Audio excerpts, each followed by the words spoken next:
quickly, so this may take longer than the agenda looks. But let's get started right away. Just go around introduction. I'm State Senator Bruce Carr, Minority Leader of the Senate and the co-chair of the Mrba. My name is Elder State Senator for Sussex. Sorry, John Holiday here, good report. Tom Arsenal, legislative aid for Senators on there.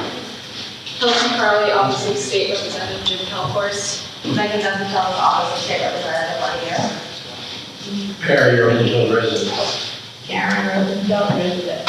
Sharif Seed, Newburyport City Council. Steve DeSalvo, Palm Island Foundation.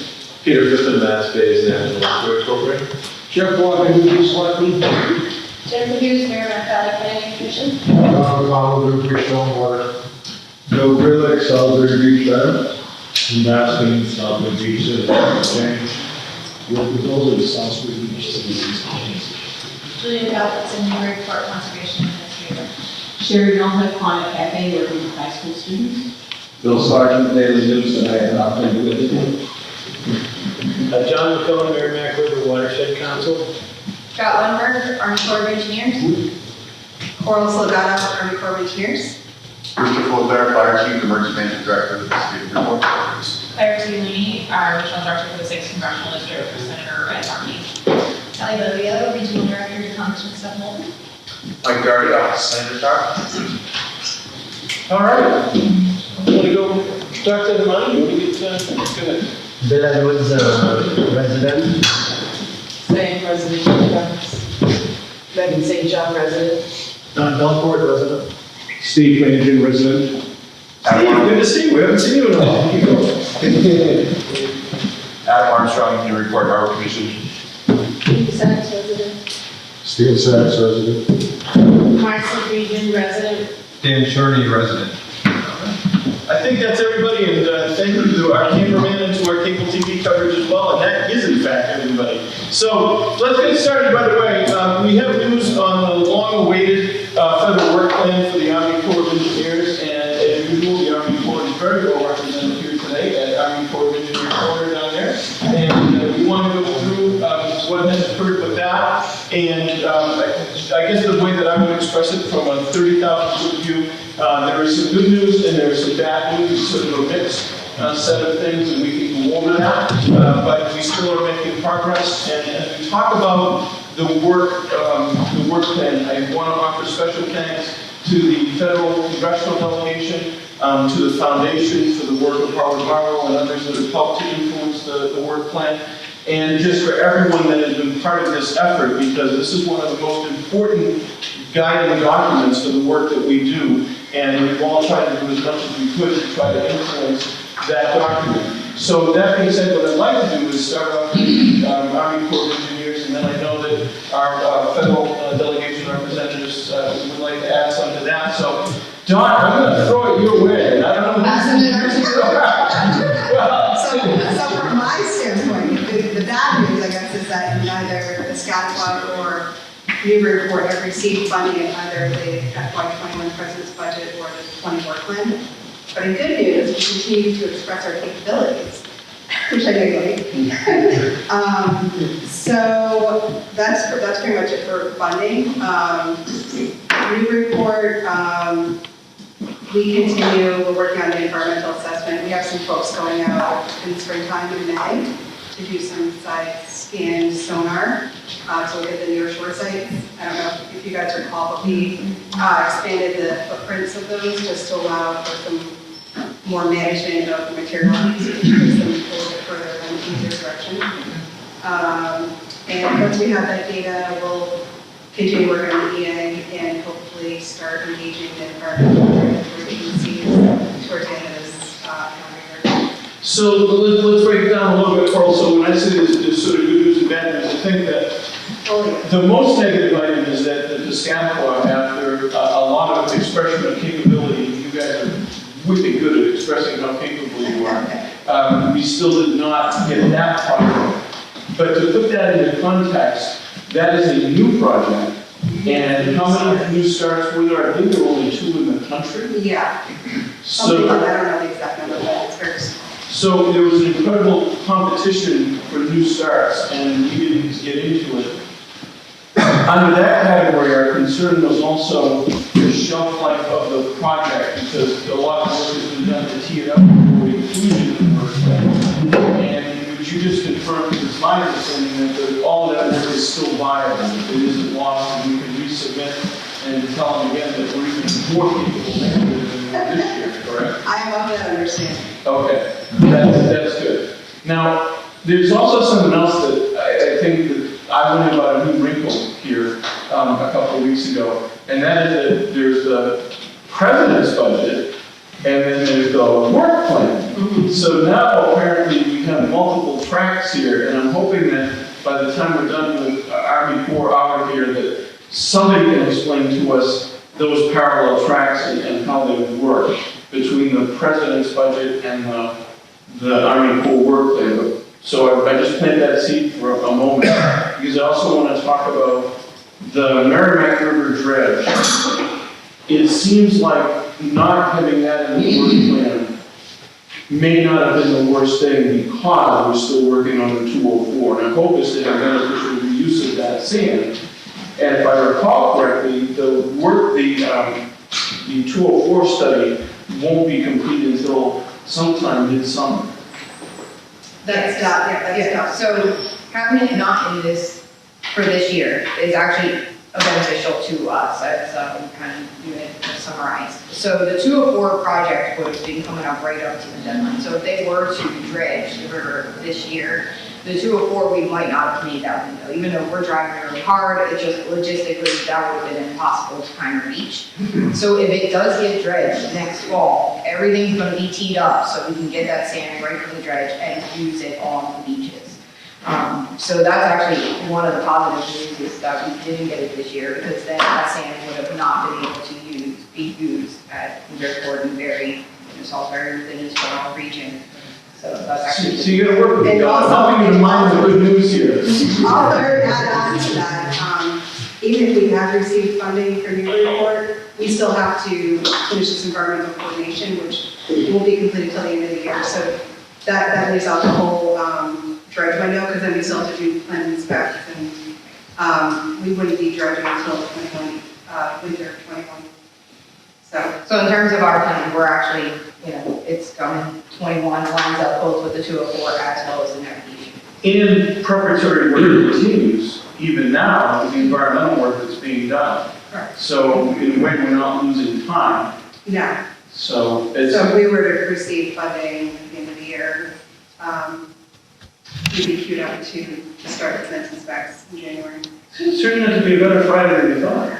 But, so let's move on though to a couple of other ongoing things. So when it comes to sand replacement at Salisbury Beach, the sand replacement for the sand that was lost from the federal project, when we did that is ongoing as well, correct? Right. So the Salisbury plan currently is, it has two projects, the one project, but it has two different sand sources. So it has an upland source, but it also has a furrow site dredge option within the plan. And that's what's being put forward, is those two different options right now for Salisbury. That one is different between the South Beach Plum Island and North Point Plum Island, because that is an emergency beach replenishment of a project that's already been existing. So that is just, showing our capabilities to say that we honor our commitment, that if the sand was to leave the system, that we would replenish it within that timeline, and it did have that criteria. So that project is ongoing, that report is being wrapped up. So we did get word from division to wrap up the report in the next couple of weeks and to move on with that project. Not saying how long division will have it, not saying how long it will go within the cycle, but at least at the district level, we were told to wrap it up in the next couple of weeks. Okay, so also in the category of ongoing positive things, with regard to the 103 study here on Plum Island, that too is progressing as well, correct? Yeah, so both Mrba Point and 103, the 204 and the 103 projects are both ongoing. That is not affected by any of the work plans or anything like that. So both those projects are tracking. Similar to sending out, Florida has environmental teams, being sent out to do data collection. Our environmental team member is also gonna be coming out to do site visits for the South Beach as well as the North Point. So we are starting the portions of the projects for the EA. So there's gonna be emails coming out for environmental probation, coming out with the agencies, a walkthrough with the environmental agency. So both those projects are tracking and have started. And they are both looking to still have draft reports sometime in the summer. So a lot of progress still being made. The two big items are the Scottsbluff and the Mrba River. And the delay in the Mrba River actually makes it more harmonious with the time frame that we've contemplated. For North In a Point. way, right? And then in terms of the Scottsbluff, that one is, something we're still gonna have to pursue. So the South Beach one will still be considering upland sources for our site, so go through the list of where we can get possible sand sources. So that one, different from North Point, which is a dredge project, South Beach is sort of like Salisbury, where we need to figure out where to actually obtain that sand source. And we did talk to a bunch of quarries, engineers, Salisbury, so that data set is actually, used in the South Beach project as well. What could 103, just refresh? So 103 is a separate authorization that contemplates loss due to erosion, and it has a different set of parameters in terms of non-federal cost sharing. And I'm running near the end of my string, so I'm going to turn it over to you. So the 103 is a beach replenishment, so we're looking to actually, the 103, 204 is more of a dredge-related project where we're trying to use dredge material, so it's a beneficial reuse of dredge material. So the So idea- 103 can have any possible sand source. Basically, it's responsive to erosion rather than the navigation. So the idea is that we're having an erosive problem, and once you identify that, the sand can come from anywhere. And there's two of those going on right now, and we've been trying to work on a third, but there's an issue with DCR that we're trying to work out on in Newburyport. But there's one happening on Plymouth, one happening in Salisbury. So, okay. Yeah. John, might be a silver lining to the virus coming, according to news today, there's probably massive stimulus plan, much like we had in 2008, because of the condition of the financial markets, perhaps up to $1 trillion, maybe. So maybe there's funding for these projects available if we stay on top of that. Well, that in a way is a good segue, because our federal representative here, I'm sure they're gonna tell us that money is gonna be falling from the sky, I'm pretty sure that's what's happening in Washington. So why don't we put a pause on the core right now and shift to the federal delegation, and then open up for questions, and I'm sure there may be more questions as well. And I do just want to say, thanks to the work that Coral and others have done, we do have a matrix which shows every authorization we're pursuing and where it's at. We actually ran out of them. The Mrba print shop actually was overwhelmed with requests for the leather-bound version, and so we had to stop for a while to be able to get new ones, but I think we actually have some today, and it is the most useful tool for understanding the alphabet soup that is the Army Corps of Engineers administrative process. So those are available again, and we'd be happy to give them out. And you get a free placard for your lights when you get one online. Okay. Kelly? Are you I'll put in. So given our concerns about the navigability of Newburyport Harbor and Mrba, Congressman Moulton did send a letter to OMB Director Mulvaney and Assistant Secretary for the Army, R.D. James, who had the ultimate say on what was included in the work plan. And so he did push aggressively for Newburyport Harbor. That letter from Congressman Moulton, I can tell you, was delivered somewhat alongside a letter from the New Hampshire delegation that pushed really hard for the Piscata Clause. So I say that just so that we all understand that both, Massachusetts and New Hampshire is pushing really hard for these projects to be included so that we can not only express your capability but demonstrate it. So we'll continue to do that. But obviously, those projects weren't included, and so Congressman Moulton has requested a sit-down face-to-face conversation with Lieutenant General Todd Semonite. General is the commanding general of the Army Corps in Washington, so he is top of the chain of command. And I think the Congressman's hope is to discuss certainly both the significance of Piscataqua and Newburyport to the 6th District, but also to talk with the Lieutenant General about the small harbor funding that's included in appropriations. And I'm not going to try to explain this because I probably won't get it right, and folks from the Corps can correct me, but my understanding, Senator, is that the President's budget typically includes, I'm going to use the word earmarks for dredging projects, but they tend to be large dredging projects, and that it's, again, jump in if I'm wrong, it's rare that a small harbor or a project of say, less than 10 million will actually get into the President's budget, and that's where the work plan comes in. If I'm wrong on that, please let me know, because that's been my understanding. I mean, I think it's possible that something could get into the President's budget, but I think what ends up happening is that there's leftover money that the Corps works on. I think the ASA, I don't have a full understanding, but that big pot of money, then we come up with smaller projects, or more projects, for the Corps. I won't So let me just jump in and say, my understanding is that the president does include large projects in his budget, and hopefully we might be able to impact that. We started this look and make the Mrba great again, so that we're hoping that's going to get some but so what happens is that you all add additional money, and that's what winds up doing the smaller projects. Yeah, and with respect to the line item and energy and water appropriations for small harbors, I think that was roughly 60 million last year, is that something that you all?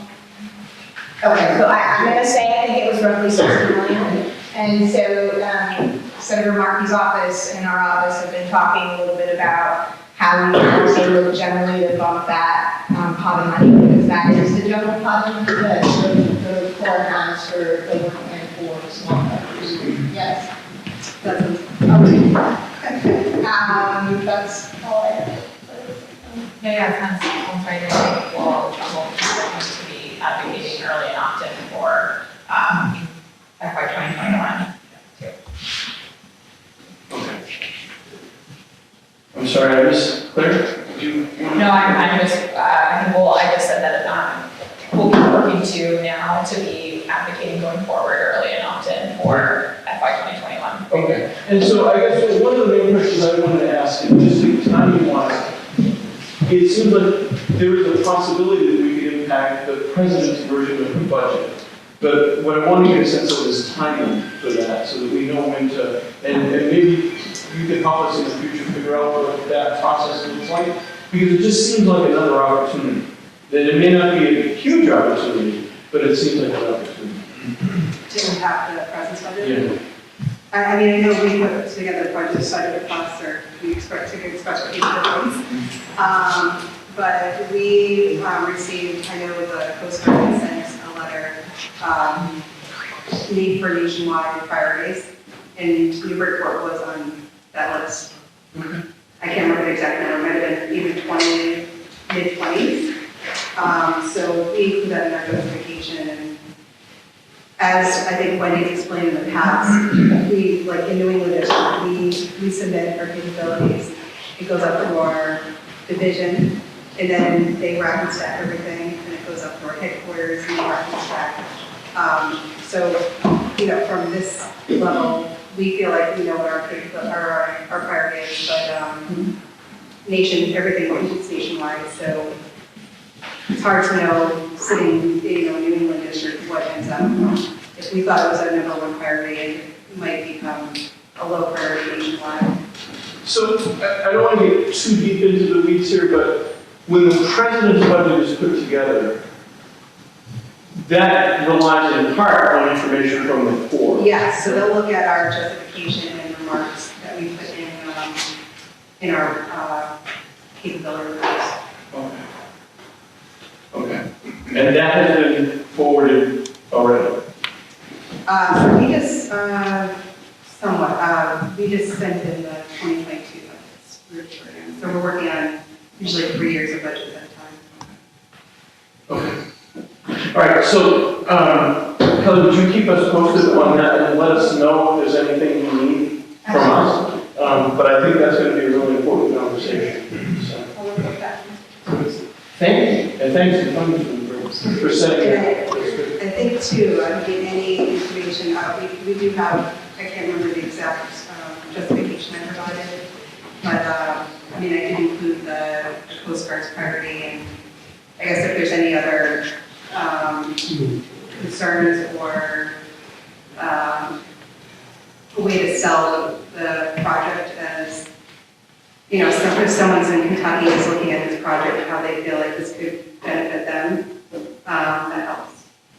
But it seems clear that if the metric is commercial shipping, which is the usual metric for navigation projects, that we're not gonna fare that well. Yeah, it's So not we have to have something. against like a, Miami Harbor, LA, and Boston. So just being able to tell the story of how this is a concern, and it needs to get dredged. Okay. So, with regard to the president's budget, we still might be able to have some impact there, but the other thing is that the federal delegation is working on that conversation for the work plan. So we got a number of balls in the air here, but things are still happening. And that's, I think, the most important part. Okay. Council. I have three questions. One is, in terms of harmonizing the 204, the potential work plan inclusion. The third leg of that, I think if I've learned correctly, is the permitting that has to be done at the state level. So I'm not sure if we need to discuss it at length, but I think it bears mentioning that also needs to get on the same timeline, because in the past, that's been a huge rush to go to CZM, and then you're trying to do all these different things, and then it's costly, and then if you can't get the permit in time, it's yet another thing that sort of derail you from doing what you know, in the end, the goal is to get the sand on the beach. So I just thought I'd mention that. The second question is, I think the burning question in my mind is, how long do you wait? How long do you wait for Reservation Terrace residents? I think that's the question is. So we didn't get the work plan this year. There's some silver lining there, let's say, so we can stay positive about it. But at the end of the day, we're sort of holding the pin, I think, on that bond bill, right? Because we've said, let's go and ask for money once and one time only with a strong case, a clear direction, and a clear plan. But at some point, I think every year you can justify, like, well, we didn't get the work plan this year, let's wait one more year, our year is coming, our time is coming, but really we have no real way to engage if that's true. I mean, we're trying to influence processes that are well beyond our control.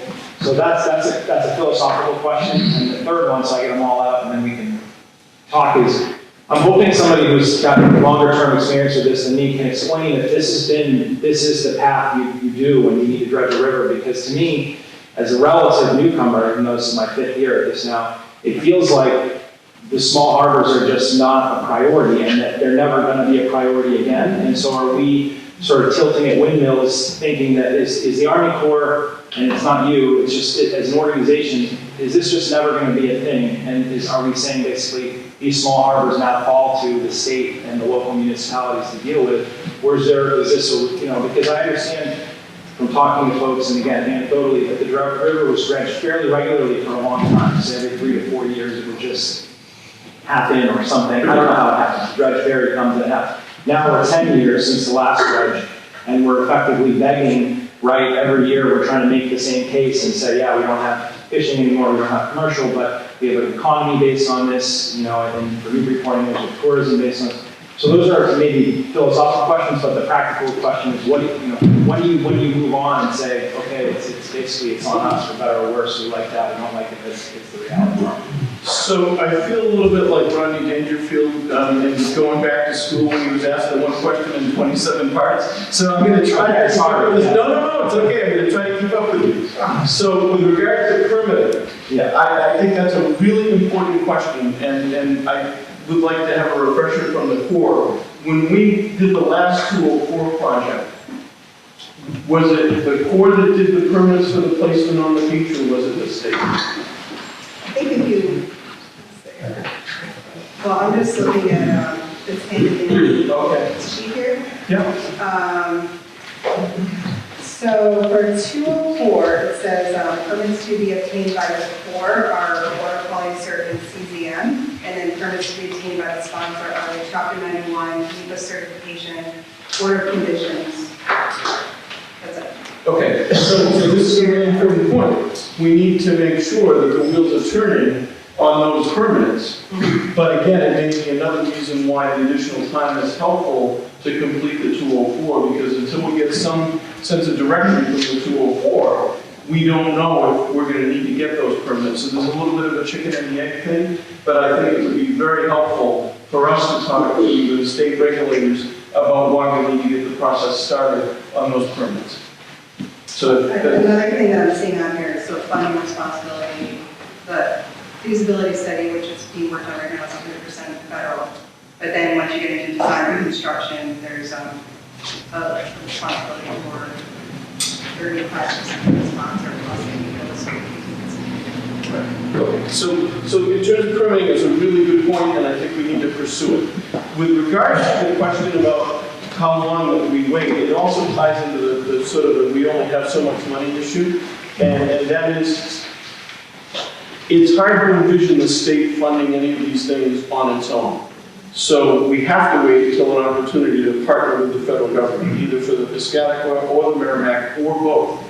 And so I don't think it would be a very viable path to say that we're going to set some time in stone and say, okay, if we don't get a decision from the Corps by then, the state's going to go on its own.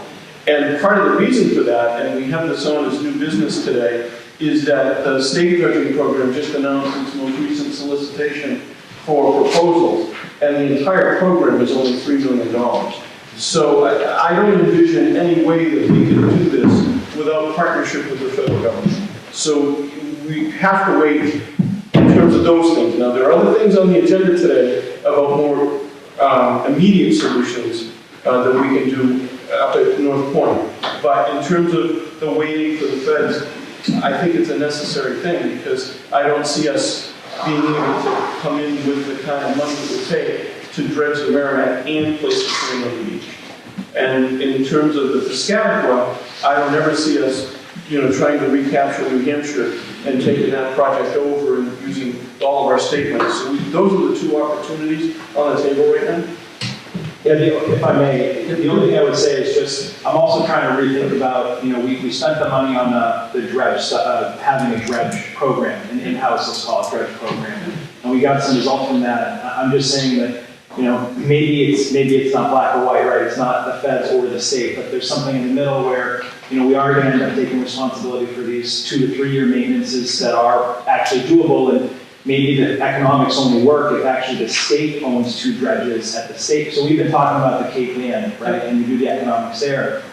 It's a little questionable, I would say. If you read the study, it's not a slam dunk. You can buy a dredge. It's not okay, absolutely. But maybe the math works better if you have 2 state-operated dredges that basically deal with the entire coast of Massachusetts. And if obviously from your report, we only need it once every, say, 3 or 4 years.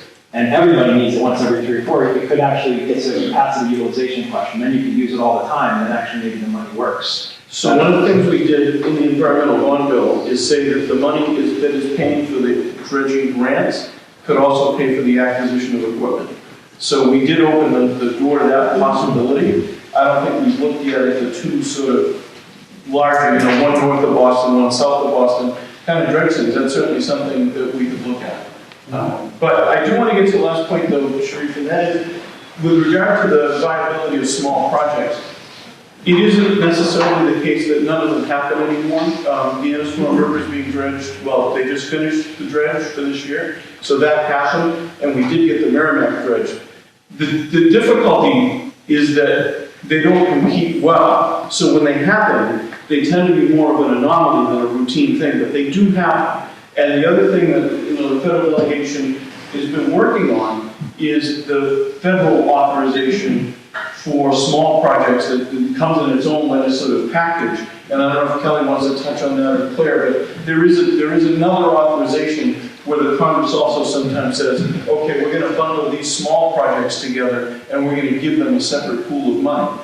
Now the difficulty is that pool of money isn't always huge, But it sometimes exists because of the understanding at the federal level that there is a lack of competitiveness in the process for projects that aren't large.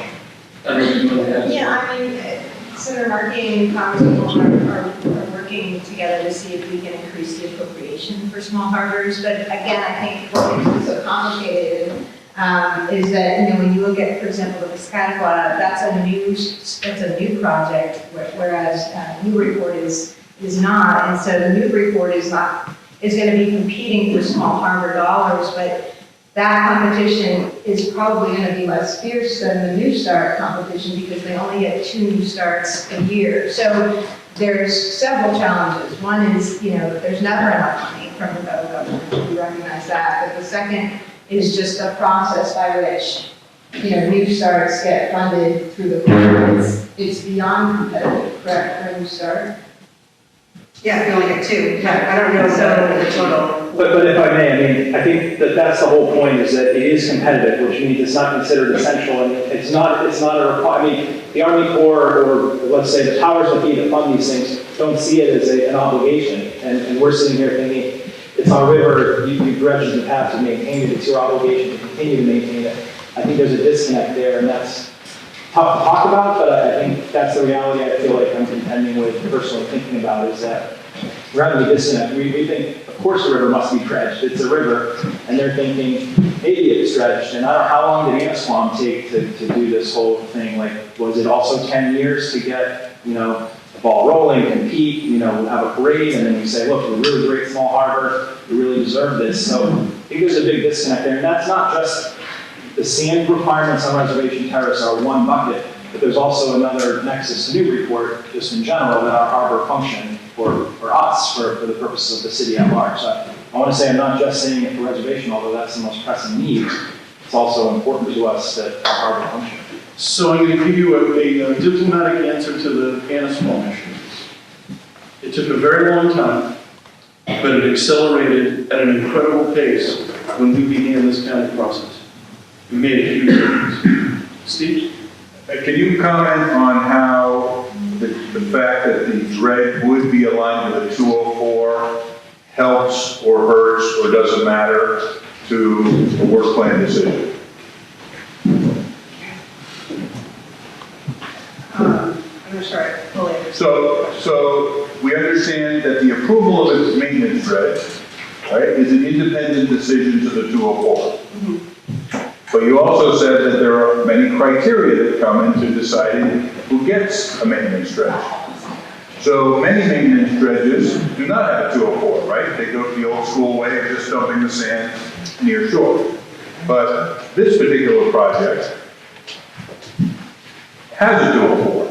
So when the decisions are being made for a maintenance dredge approval, does the fact that it's aligned with a 204 help, hurt, or not matter? That I'm not sure. Should I pick the next one? Just in light of the kinds of questions Sharice's asking, Yeah. it's a reasonable curiosity, I would think. Yeah, I don't think it would hurt. I just don't know. I would hope not. Positively, I'm not sure about that. Okay. I think it's a really important question, and you guys can think about that and, Yeah. and maybe give it some more, give us some more input. I think that's a really important question. Okay. All right, why don't we shift to the next part of the agenda, because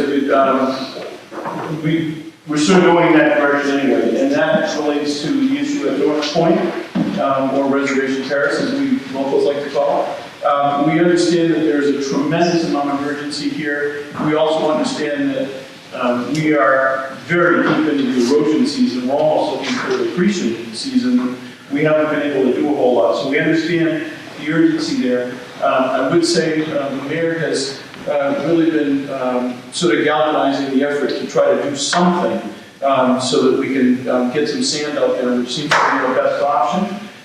There have been a number of meetings around that, and I want to also give credit to Andrews from GCA for doing an incredible amount of work around trying to resurrect the paradigm that we had before of finding the local sand source and putting it out as at least sacrificial sand at the reservation terrace or if you're in the Army Corps, the North Point area.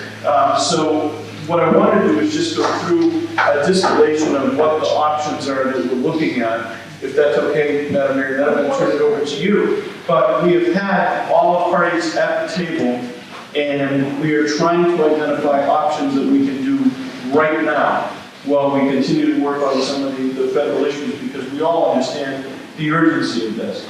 So, first the bad news. The erosion conditions, and the DPW and the city administration has done an outstanding job of monitoring this, and the erosion conditions have worsened to the extent that it's hard to do anything because we don't have a work platform, an area to work. But that's not insurmountable. So, just to give you a flavor, option one that we've been thinking about is sand that has accreted to a large extent on the south side of the south jetty as a land-based source and trying to potentially move that. That is not without substantial permitting issues. And one of the things that we've been looking at as well is that as we see, and Bill, you've done some great documentary work on this, as we've seen the sand build on the south side of the jetty, we know at some point we're going to see sediment transport that's more robust over the jetty and into the area that we're concerned about. So one of the things we're looking at is if we take some sand there now, how much do we delay getting to the process that we'd like to ultimately have, where we have routine nourishment over the top of the jetty? The indications have been that we can take some sand without an extreme delay in that process. So just bear with me. So that's option number one. Option number two is that there is a sand spit that is east of Reservation Terrace off of North Point. And it has a fair amount of sand that probably came from the area that we want to nourish. And so the idea there would be, and this Representative Mrba has done a good job of crystallizing this idea for us, the idea would be to pump that sand back up into the Reservation Terrace area.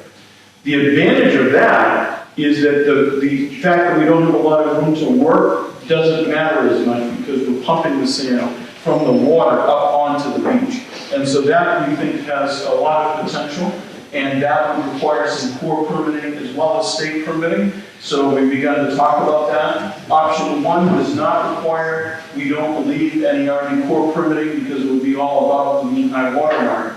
But option two clearly requires Army Corps permitting, and it seems to be something that is permittable. That isn't to say we would get a permit, but it's something that is permittable. And Julie, I know you've been part of that conversation as well. And so I'm going to open this up in just a couple of minutes. So option three, or as Mike has identified it as 3A, is on the Charles property.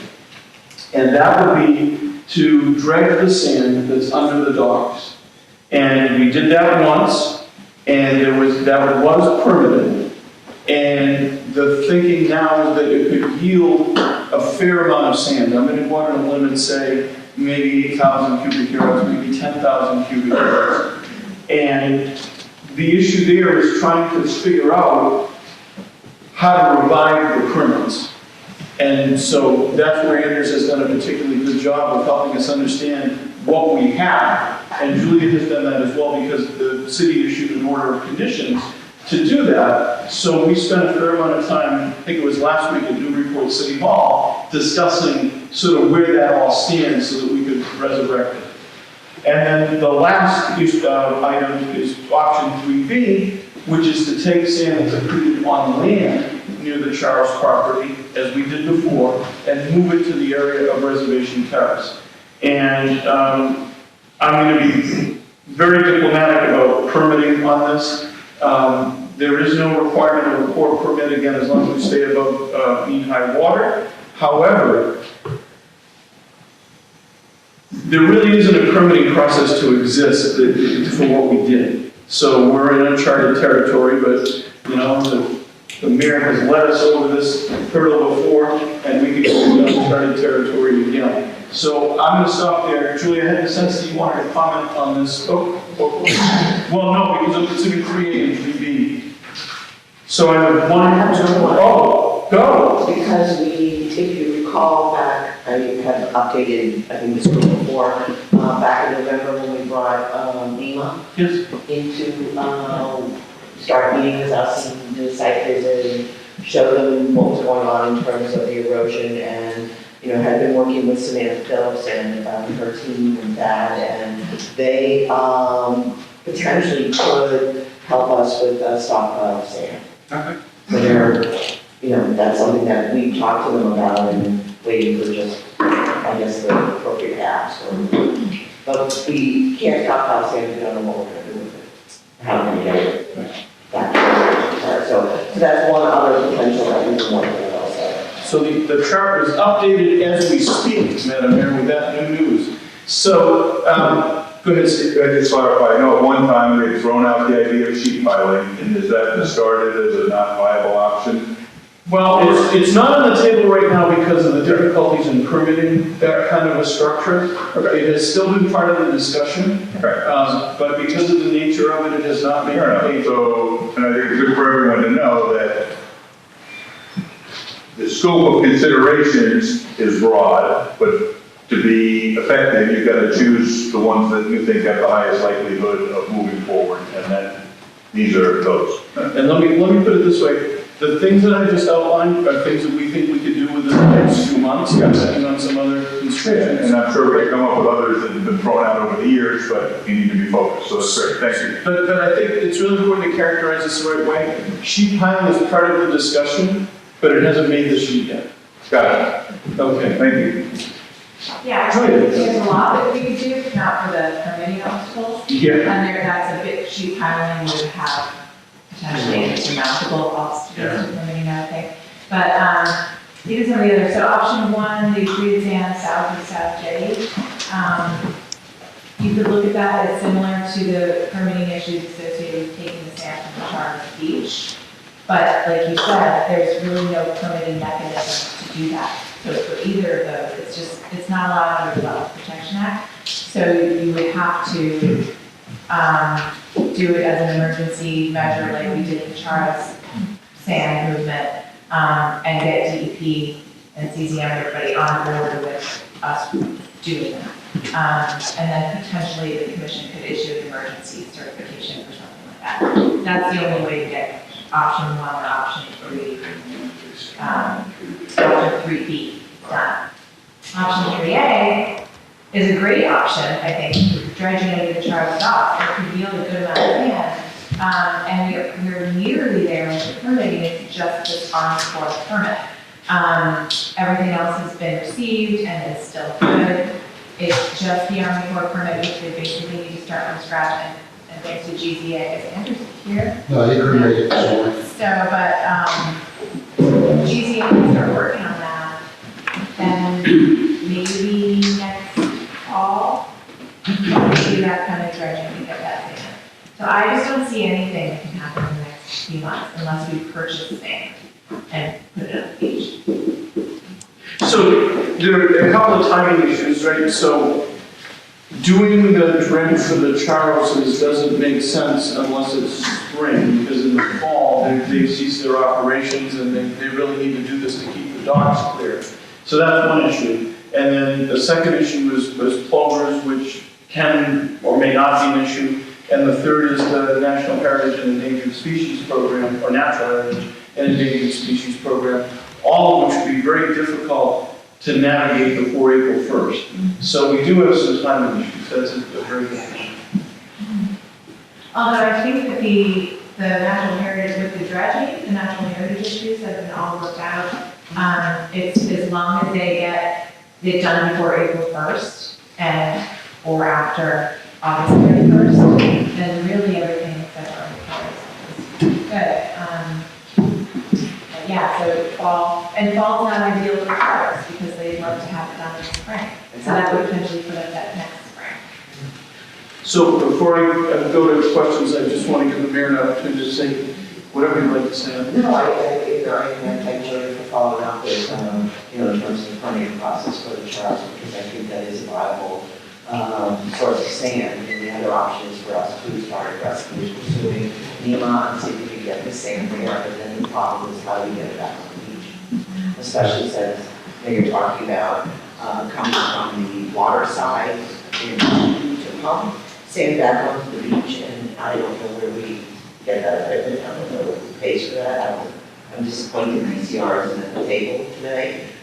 Again, this is their property, and we've been working really hard to address the issues for Reservation Terrace, but we need a stronger support from them at this point after going to, really, the support of the residents and the city and equipment that we invented and staff time, and we really need to share this stuff out at this point.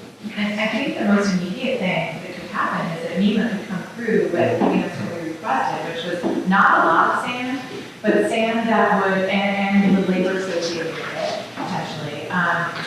Sand that would help us if there was a breach of the dune, or if we had an emergency situation or a specific location, that they would have provided us a stockpile sand we could keep at the parking lot, that then we could use to sort of fill in a hole here or there.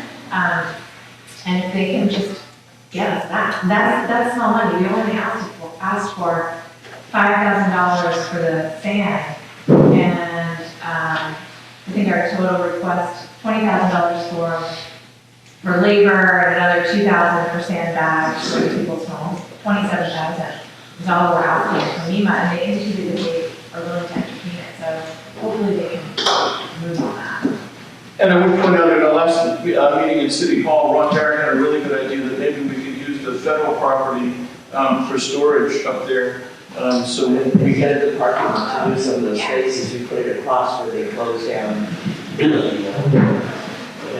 you have quantities that go in there for each of these options? You throw out 8,000 for option 3A, but not for the So I don't have some good, I don't even have good estimates for that.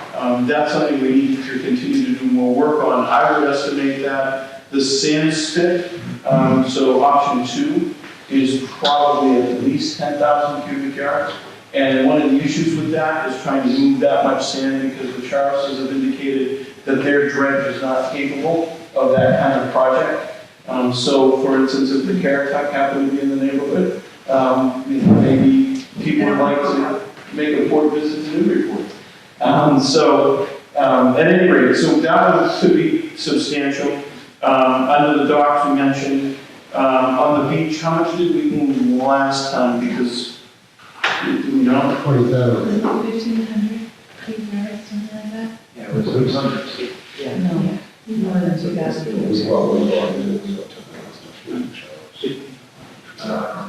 It did a good job. I mean, yeah. very There wasn't a huge amount of sand, and there was sand added to that, purchased sand. Yeah, I think it was about 8,000. Yeah, okay. So there's some rough back of the envelope estimates, and Bill has just been dying to say something, so before, we have any drama over there, go ahead. I just wanted to make the point that you could actually take at least 6,000 cubic yards of sand off of the jetty area. And you could actually make the argument that it would improve the flow of sand, because the way that you have what's called a rigid rental system. So what happens is as the waves are coming up, they build a ridge. And so that ridge is actually blocking the flow of sand on a regular tide, and it's only when you get a storm and a high tide that it can go over the ridge. So if you take the sand from that ridge, you're going to have sand flowing through more days of the year. I would say that when we have discussed this, some of the state regulatory agencies, I don't know how to properly characterize this, but we needed to make sure there's a defibrillator in the room when we talk about it. So I think if we're going to move sand, the likelihood is much more that it would happen on the Charles end, but it is something we're still talking about. because even if we could get permission to move sand from that location to the reservation classification, how you would have to do that to get it from one allocation to the other would be incredibly disruptive to the healthy part of the dune. And so I just don't actually even know how you would. Except for that, there's a roadway already, I mean, the You 69. just have blockhead down the 69th Street path. Yeah, there's a pathway there. Yeah, You just well, put down, Bobby, just put Yeah, there's a down, that's put pathway down. there, but it's You not block. big enough for the kind of equipment that. Where is there a healthy part of the dune, just out of curiosity? Well, you make it a pathway. Sorry, so first of all, let's go one at a time. And the question was asked, where is there a healthy part of the dune? The dune at Reservation Terrace, is that what we're talking about? Yeah. So it's very difficult to find any area. The DPW had mapped out the whole scenario, and the place that we last used to go out and deploy the sand is not in shape to do that anymore.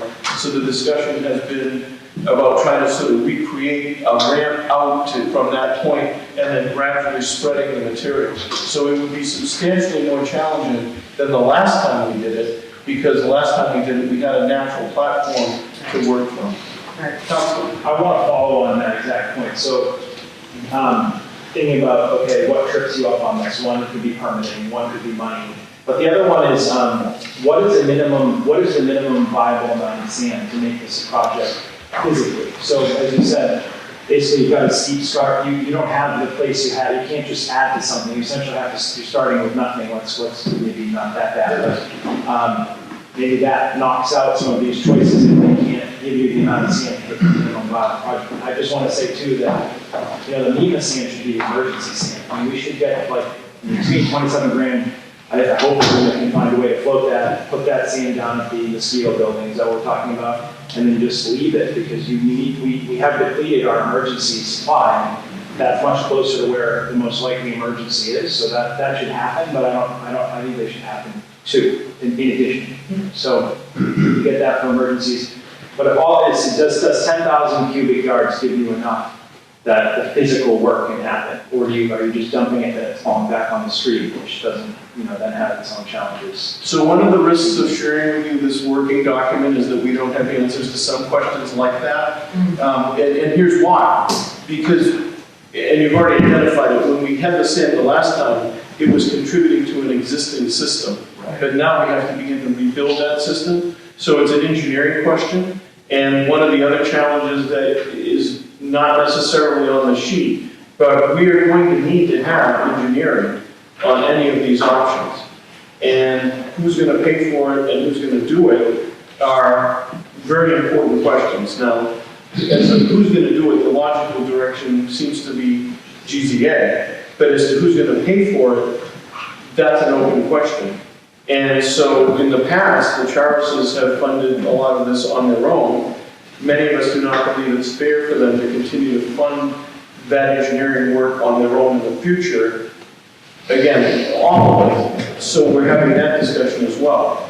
So the questions that you're asking are basically engineering questions. Some of the preliminary engineering is done, but we have a ways to go. So I'm a little confused. We're talking 27,000, and I may be clearly missing some points here. In the past, when we've nourished that and dumped sand, it's been 175,000 to do that. So what's 27,000 going to do? Am I off or am I missing something? Yeah, 27,000 isn't the same as the kind of nourishment we've done in the past. The request for 27,000 is for essentially an emergency response kind of sand, but not a structured nourishment building of a berm. It's really for if we got a storm next week and we had a breach at 73rd Street, let's say, we would have a big enough amount of sand to go and put it right there, as an emergency.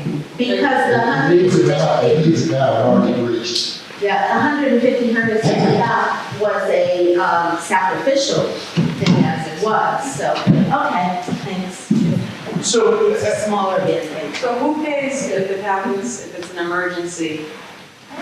Who pays for that? So that's what we're requesting is that the Massachusetts Emergency Management Agency. Yeah, no, the actual placement of the sand. That they would provide us whether the labor itself or reimbursement for the labor as well as the sand for that kind of an emergency response. And I think that's part of the reason why we began reaching out to them in November so that they would be aware, prepared, understand what we're dealing with, and have tried to move things proactively. But as any work with state agencies or federal agencies, it takes time.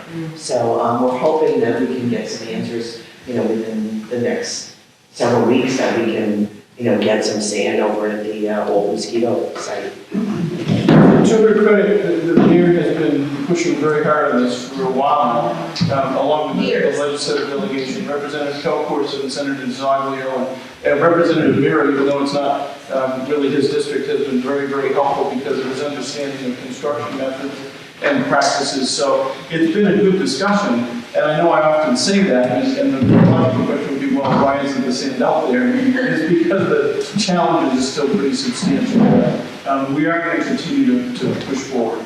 So hold on, we got a couple quick. Jim, want to go first, then Jeff? Last year, Carol said that his onshore supplier of sand had run out of sand.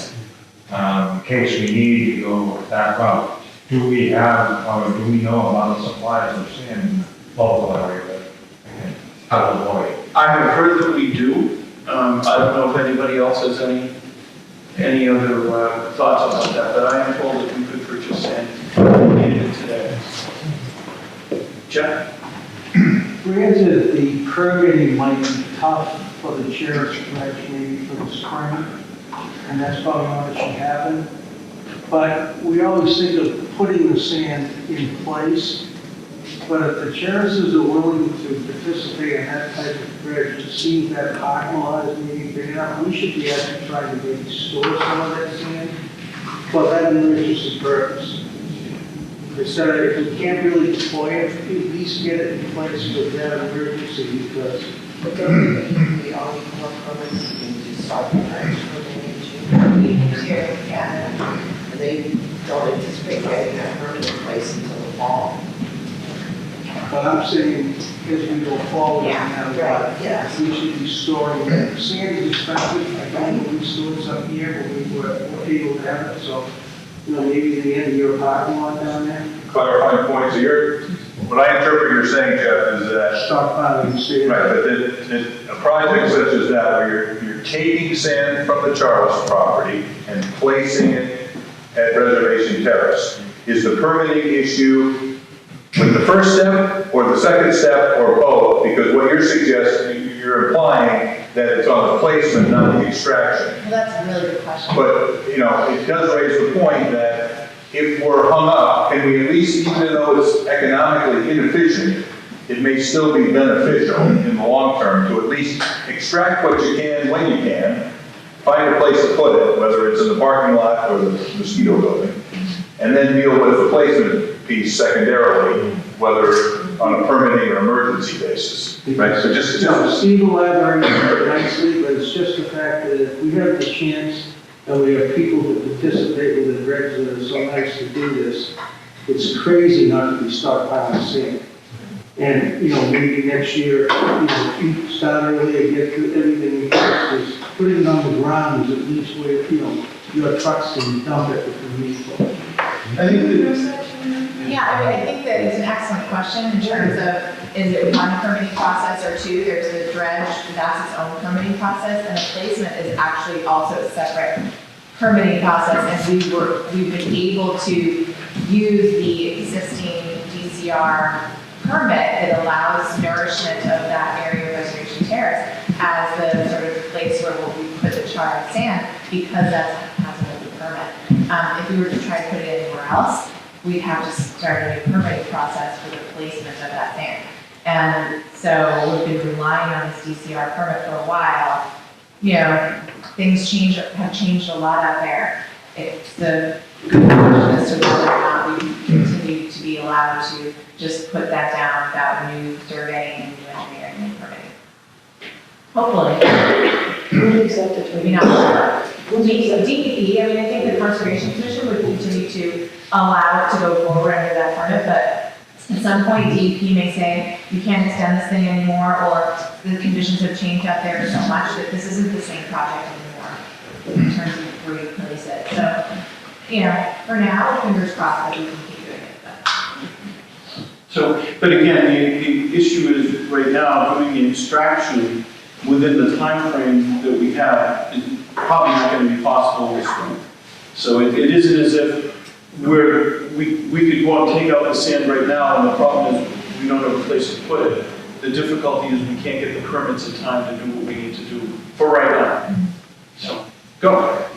Last week, we had a discussion about sand harvesting or sand scraping, and I think Jim Kelso said the potential for a pilot.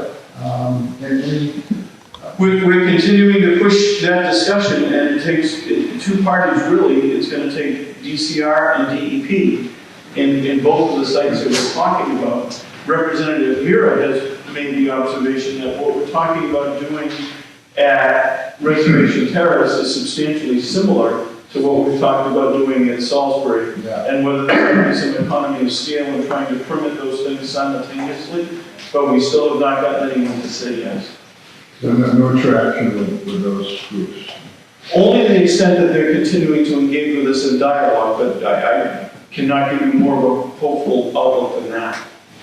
It is considered to be something that is not permissible, and we continue to struggle, but and I don't want to go backwards and talk too much about it, but we can talk offline about sort of what the issues are around it. Good? Yeah, can I just make a point? Because I'm not invited to the DEP meetings, Julia can convey this. There are no DEP meetings.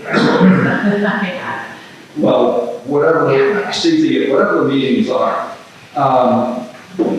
that's 69th Street is essentially the roadway that the Army Corps used when they were doing the jetty work, and it's in exactly the same condition now. They put steel plates on it, and we might have to put steel plates on it or have trucks with larger tires. But I don't see that it would damage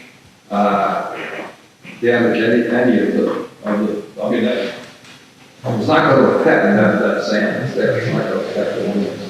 Well, I would just say, so we've talked about using Moby nets and other things to prevent damage, but again, there's a lot of conversation going on about the technicalities of this, and as difficult as permitting is, if I had to pick an Achilles heel right now, I would say it's the lack of having an engineer on the job to try to address issues like that, and that's something we're struggling with. Sure. I have another tough question for today. Again, high-level question, and maybe you don't have to answer this, but is there potential, does a home rule have any value to having special rules for Plum Island? So the Wetlands Protection Act is sort of the third rail. I got that, I understand that. Every body has its third rails. But if you said, look, because you know, how many times can you go around this, right? So you say, okay, you have a home rule petition that says for the north point, you can take land, you can take sand off the land. I mean, in other words, is that crazy? Is that a crazy idea? I'm really trying to think of new things and different things, because this is the same discussion, right? Which is okay, we need to keep pushing down the path we know, but you're saying DEP is stuck. They're stuck because they're saying it's not in the law, it doesn't exist. So how do you make a provision that does exist without necessarily tackling the whole Wetlands Protection Act all at once? So a legislative solution is not impossible. The difficulty would be that a petition like that would be viewed through the lens of consulting with DEP to say, is this a good idea? And legislators that are not directly involved would most often not want to offend those who are environmental experts to say, we're going to override what you're giving us as advice.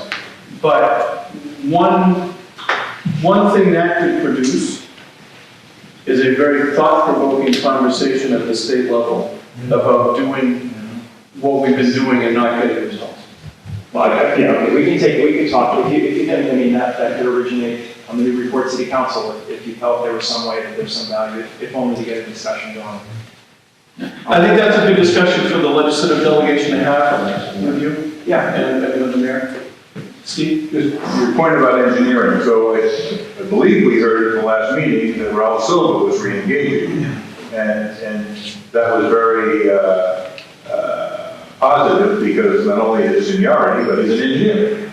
And he was the key person for the 204 in 2010. And so obviously the fact that no one's here is troublesome, but What do we know about his engagement? So, we are very concerned about the fact that he hasn't been here in the 2 meetings since he re-engaged.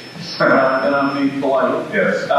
We are following up with a conversation, hopefully next week, with the Commissioner of DCR. The point has already been made to the Commissioner, who just became officially the Commissioner. He was an acting or interim up until quite recently, that Raul is a pivotal figure in all of this. And that in the meeting that we last had with our friends at the Army Corps of Engineers, he offered some very positive contributions and was, you could see a plan developing, and we put it that way. And then we seem to have lost some momentum. And again, I'm using the terms of a diplomat here. So we've lost the momentum that we need to regain. But I would say, Steve, that even if Raul, fully engages, it is likely we may still need some local on-the-ground engineering here for some of the things we're talking about. But he's certainly a subject matter expert. No question. Can make things happen. No question. Bill? I think the crux of a lot of this comes down to the Wetlands Protection Act. And it's unique. I think the Army Corps of Engineers made the point at the last meeting that it's really unique in the country because it's so restrictive. And I don't know, it's something I think maybe the legislators should look into because, maybe that should be redone. Frankly, it was a roommate of mine on the Atlantis too, who was one of the guys who drew it up with the state. And it was back in the 70s when people were very concerned about the environment. I think it could use some tweaking, is all I'm saying. What was the Atlantis 2? It's the oceanographic vessel out of the Woods Hole. Okay. Oceanographic vessel. It almost sounded like some sort of space travel. All right, so good. Just to quickly follow on that, I think that one of the issues I see with the Wetlands Protection Act is that it treats all dunes the same, right? So it doesn't distinguish between a completely natural dune on the Cape that no one lives on and no one has touched and is beautiful and vegetated and Plum Island. It treats them the same, unlike the way like the Rivers Protection Act treats rivers differently if they're in a heavily developed area or not heavily developed area. So you have a 200-foot riverfront area in most places, but in Cambridge and Boston and other cities that are densely developed, you have a 25-foot riverfront area. So I don't see why we couldn't propose something like that for coastal dunes. A developed coastal dune versus an undeveloped coastal dune, or to a certain level. So that may be worth having that be the genesis of either a home rule petition or just a general bill if you file. Again, at least to start the discussion about should there be a distinction. With the way that you outlined it makes a lot of sense. So maybe that's how the conversation started. And maybe Bill can find his roommate to come back and say that maybe we made a mistake. He's on the team down. All right. Joy, is the dune bank distinction still part of the Wetlands Protection Act? Dune bank, well, there's coastal bank and there's coastal dune. There's different definitions of resource areas on Bear Beach. Depending on the size of the sand area. Well, not necessarily depending on the size of the sand. What I remember in Chatham is that there was a guy who wanted to, his house was disappearing. And the state guys came down and they took a handful of sand and they took it back to the lab and they looked at it under the microscope. If the sand grains were under a certain size, it would be considered a coastal bank. If it were over a certain size, it was considered to be a coastal dune. And I don't know, that's not in practice how we distinguish the difference. It almost doesn't matter the difference. well, They're well regulated. down there, it made a huge difference. Would it? Yeah, because this guy had $1 million home. And Well, you can't put it in our bank. Well, what happened is you had the Chatham, first of all, Chatham had their seawall on what was considered a coastal bank. And then the Chatham Beach and Tennis Club was considered to be on a coastal bank so they could build a seawall. This guy was half an inch away, and his area was considered to be a coastal dune, so he couldn't do anything to protect his $1 million house. So Yeah, that's a fairly fine distinction. that's a site specific, I don't know how they made those decisions, that's, when you get into these projects. Without getting too far afield, I feel like we've just set sail on the land too, but I think that, It's a good discussion. the idea is a really good one, and the question is how do you put together the substance of it in a legislative form? And we can talk more about that. So maybe we'll spend some time on that and put it on as old business to the next agenda. But I think the idea is good. Jeff? This is kind of the third scale, but Steve kind of alluded to it. Would it ever behoove us to have a conversation with the regulators, especially when winter is usually the time frame of storms? There's areas for risk, there was a real emergency with infrastructure, water, and sewer. Do you ever have a discussion about removable house structures such as sheet pile? Well, you have touched the third, right? No, I mean, start a conversation in a civil way Yep. with coastal zone management, DEP, under certain, when do the regulations hit with something like that to say property lines? When is that possible? We've never really discussed that. I mean, maybe we need to go right in, set up a task force, and try to have that conversation, because we're not the only place, even from Island, that could meet that criteria. So we can have the conversation. What I'm going to say, and I'm going to bring this to a close soon. I said there's one question and I want to get to that before we wrap it up, and because we're all becoming very philosophical, and I appreciate philosophy, but it consumes time. What I would say is that we have done some of those things by trial and error, and my frustration has been if we have authorization to do the many things, we get the benefit of engineering and rational implementation as opposed to continuing to do things in an emergency. Because we have to wait until someone's in jeopardy to do something we needed to do 6 months in advance. Which is what I'm saying, we need that discussion before, we have the criteria. That was my way of agreeing with you. Okay, thank you. Sometimes I'm not on. Go ahead. My question or statement is basically on the same subject. We're at that emergency point right now. It did get breached at the reservation path area last week without a real storm. It breached again for the second time in the last month. So one high tide, one storm, it will come over. So it's time now to at least put a small amount of sand right there. Can't we get Mrba or anywhere else? It is an emergency right now. It is an emergency. Well, that's because not all the rest of the plants, but just a very small amount right in that end of 73rd Street where the breach is. And just puts just a little bit there now to hold it until something comes. That's exactly the discussion we're having. But all these things aren't doing that under an emergency basis. These are all on a permanent basis. Well, isn't there some way under an emergency just to throw some sand in? So the mayor has asked Mrba for that assistance to do exactly what you just described. Well, no, that was to put it in the parking lot. That's why. No, there's also the thought that we would deploy it in the event of a breach. You're saying that a breach. Right, but it's now. It's So- free. It is, has breached already.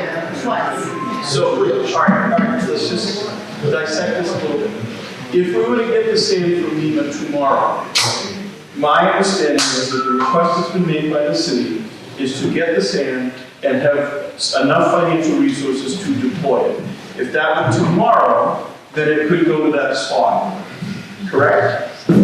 I think that was the purpose of it, I think. So what can we do to show Mrba the urgency to make this happen tomorrow? We'll start again on Monday and reach back out to Samantha and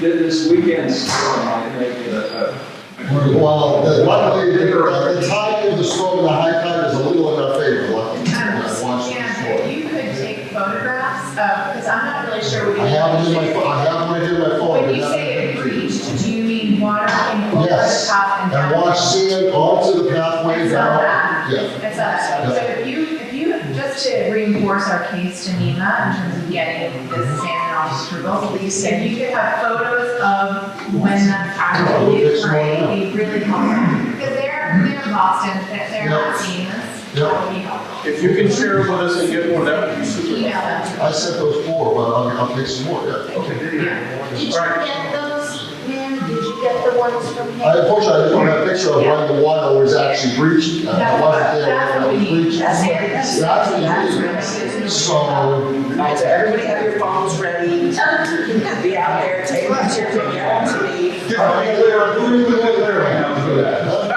Hold on. Let's have one conversation.